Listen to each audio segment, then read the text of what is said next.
Hey guys, it's Tuesday. Welcome to Tuesday Talk. I actually haven't shared much about this specific journey in like months. Honestly, feels like years. It's something that I've definitely been saying that I'm going to talk more about, but it's just been on the back burner and yeah, more than I care to admit. So here I am talking about it right now. But first, after the intro.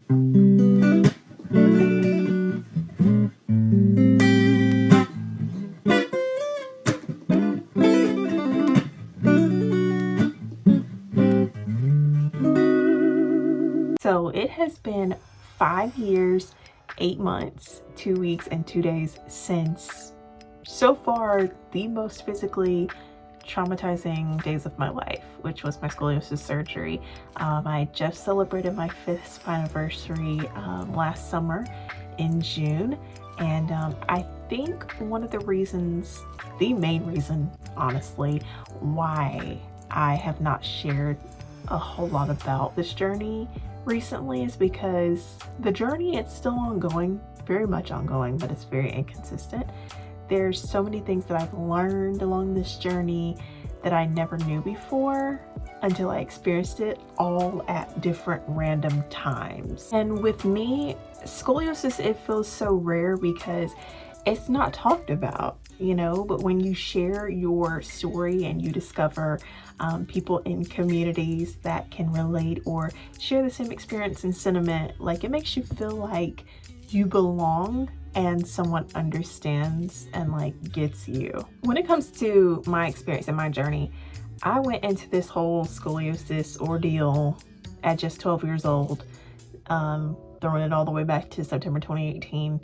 I had absolutely no clue as to what scoliosis was and what it does to you and all the things, because no one in my family or friend group like had it to the severe point that I did, which was like 80%. Even in quickly learning what scoliosis was in such a fast time frame from basically February 2019 to up until my surgery day, there's still things that happen after surgery that they don't tell you after, and things you don't experience until afterwards. Like, okay, muscle spasms, the random flashes of pain, or sometimes like the constant agonizing throbbing that just stays in one spot all the time. And the only way I can really describe muscle spasms is like someone taking a hammer to your back and like whacking you with it, or somebody pinching you. And muscle spasms, it's a lot worse in colder and rainy seasons, and I found this to be the case with people in general who have had back surgery or have back pain in general. It's scientifically proven. It's like all in the temperature fluctuations in the cold weather, and especially in Florida, well, at least the part of Florida that I live in, it can cause, the muscles to contract and become stiff, which leads to increased tension. There's also some days where my back just feels like so weak, and it's also high humidity mixed with cold weather, which is increased inflammation as well. And so when I figured all of this out and did all this research, I was like, that's why sometimes my back feels like it's like larger, or it's sometimes harder to fit in clothes, because like my tank tops are like fitted on me. And so sometimes like I feel the tension, and I didn't know why at first. And then once I figured that out, like the increased inflammation, I was like, and this sounds insane, but you will not know what I'm talking about unless you have had scoliosis surgery. This sounds insane, but there are days that I think I can feel my rod. Like, I honestly think I can, and sometimes it makes me nauseous or just really restless and like kind of anxious.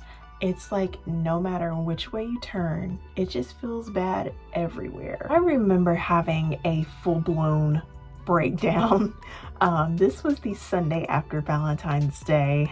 I was up way past midnight trying to go to sleep, and it was just not happening. Like, my back was hurting so bad because I could feel my rods and anxiety was mounting. And so it's like all these things that come with the aftermath.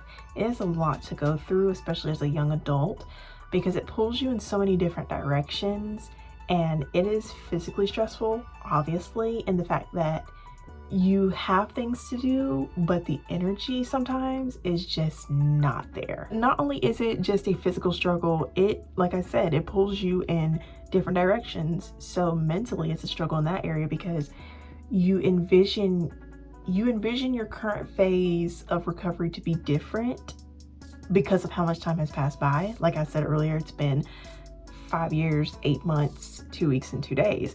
And it can weigh on you mentally as you start to understand and comprehend that you'll never really feel completely normal again. And the same for the emotional struggle. You know, it takes an emotional toll because you have the conscious thought of knowing that you're not as fast, or you're more cautious, less adventurous, or eager to do things anymore. It's not that you don't want to, but the strength and the energy that it takes to do something, it sincerely is a task. It's a lot to have a random day where you're just not physically your best, and then someone asks you how you're doing and you just can't describe it. And it's not that you sometimes it is that you can't describe it, but rather sometimes it's more you feel like people don't understand because it's so uncommon. And of course, we all feel this way. When you don't feel good, it changes everything.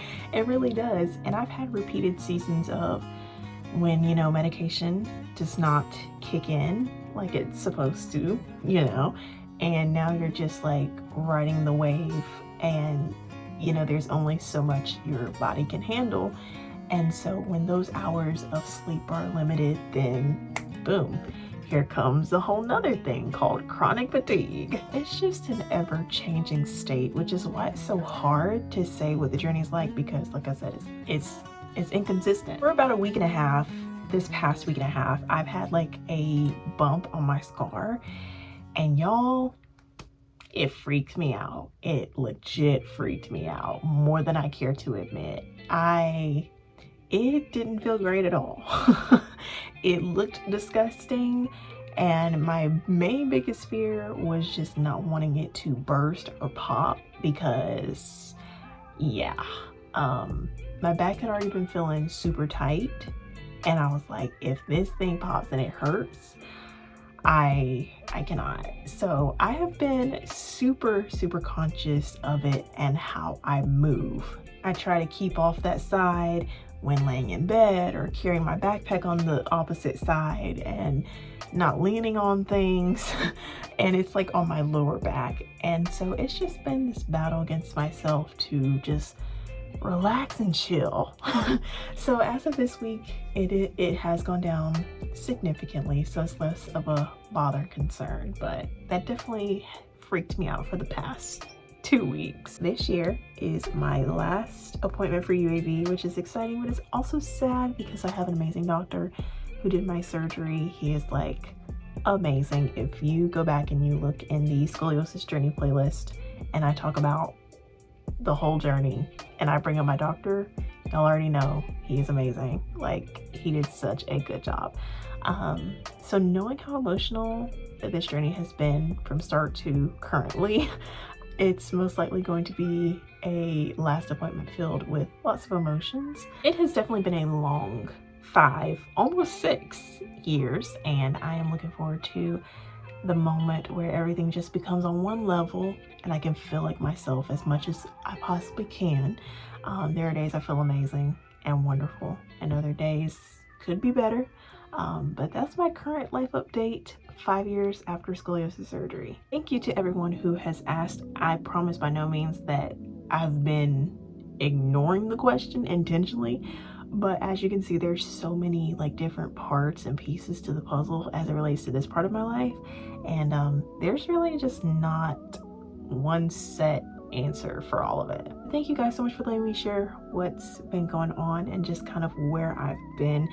It's definitely been a physically challenging season, but I feel like I'm getting better and on the up and up. And so, yeah, just taking it one day at a time. But I love you guys so much, and I'll see you this weekend.